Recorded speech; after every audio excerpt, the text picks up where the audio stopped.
Hukum yang dilakukan oleh 4 mahasiswa dalam menguji ambang batas minimal pencalonan presiden dan wakil presiden merupakan hal yang sangat patut kita apresiasi dan juga menjadi indikasi bahwa Indonesia punya harapan terhadap kaum mudanya sebagai garda terdepan penjaga demokrasi dan konstitusi.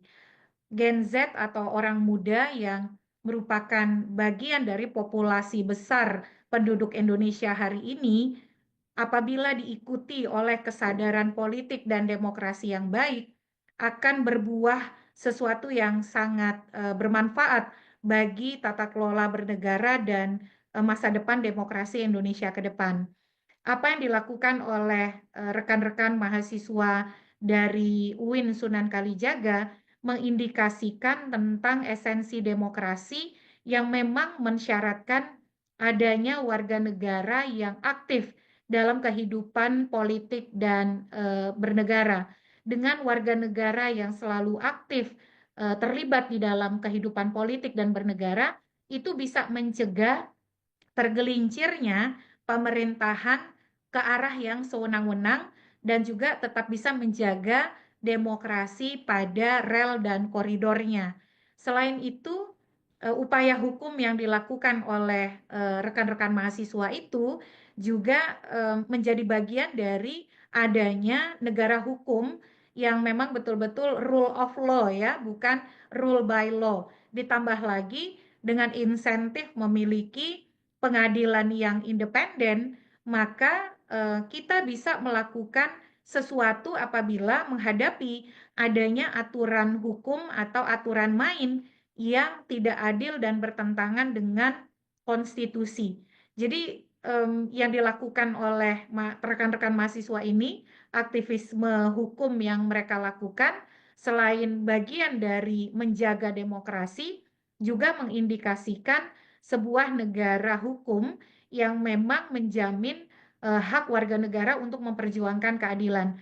Kita harus apresiasi dengan sangat baik dan justru ini menjadi tantangan ke depan bagi dunia pendidikan hukum kita ya, terutama bagaimana pendidikan tinggi hukum mampu mewadahi dialektika dan juga dinamika yang terjadi melalui upaya-upaya hukum yang mulai banyak dilakukan oleh para mahasiswa hukum sehingga kurikulum pendidikan hukum juga mampu meresponnya sehingga menghadirkan kurikulum pendidikan yang mampu mengoptimalkan potensi-potensi ini dan melahirkan lebih banyak sosok praktisi hukum ke depannya ya, yang tetap bisa menjaga integritas hukum dengan baik dan juga menjaga demokrasi sebagai sistem pemerintahan yang kita anut.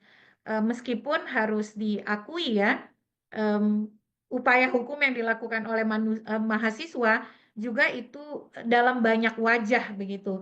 Ada upaya hukum yang dilakukan oleh Almas Saki Biru yang kemudian menjadi jalan bagi Gibran untuk maju di Pilpres untuk kepentingan orang per orang, tapi kemudian ada upaya hukum yang memang untuk kepentingan jangka panjang demokrasi seperti yang dilakukan oleh 4 mahasiswa UIN Sunan Kalijaga. Sebelumnya sudah banyak mahasiswa-mahasiswa lain yang juga melakukan upaya hukum yang sama di Mahkamah Konstitusi ya.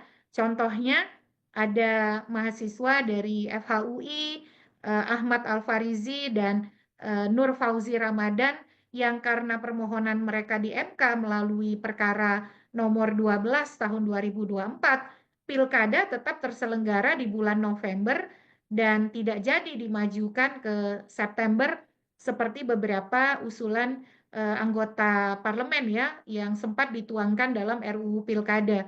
Akhirnya pilkada tetap di bulan November. Bayangkan kalau pilkadanya maju ke September, bisa jadi penyelenggaraan pilkada tidak akan berlangsung baik dan sukses begitu.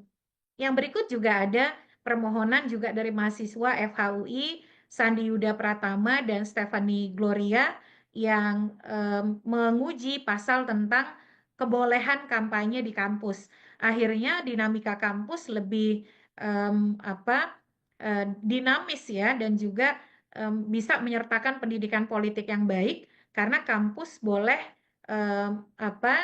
digunakan untuk atau bisa dilakukan kampanye pilkada di kampus asal tidak menggunakan atribut dan dengan izin dari penanggung jawab kampus, dan ini bisa mendorong kesadaran politik dan demokrasi yang lebih kuat di antara orang muda dan mahasiswa di kampus-kampus kita begitu.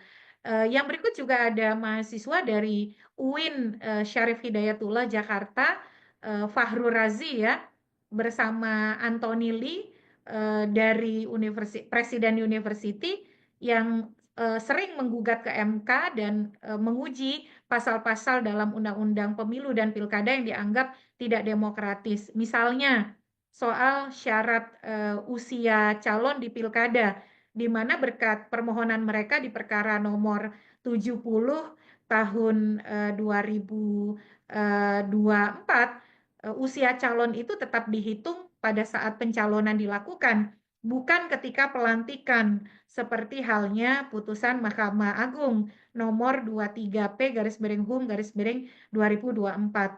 Jadi banyak sebenarnya talenta-talenta muda yang melakukan aktivisme hukum, yang mempraktikkan ilmu pengetahuan yang mereka dapat di kampus untuk menjaga negara hukum, demokrasi, dan konstitusi di Indonesia. Dan mereka harus dianggap sebagai masa depan demokrasi kita.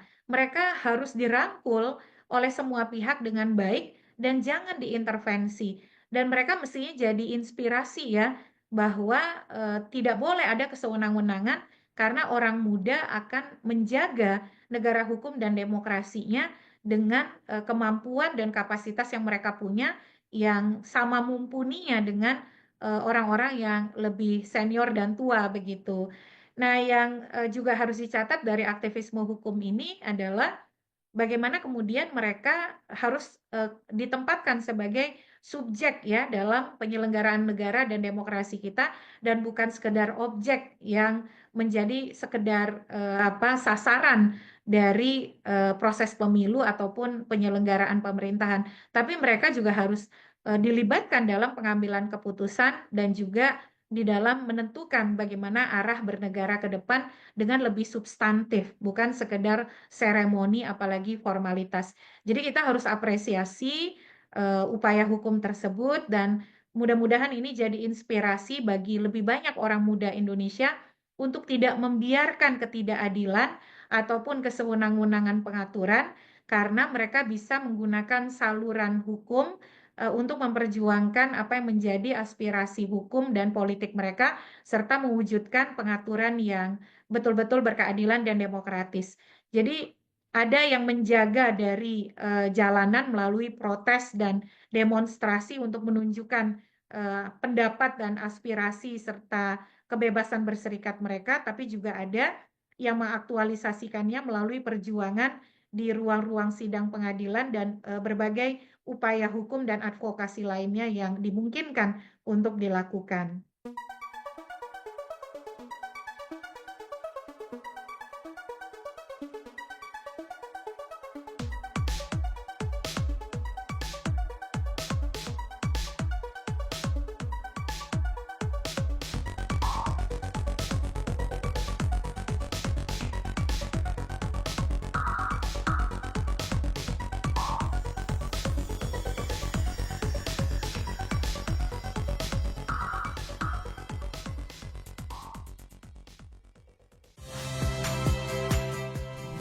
Saya Muhammad Syahreza. Saksikan program-program Kompas TV melalui siaran digital, pay TV, dan media streaming lainnya. Kompas TV, independen, terpercaya.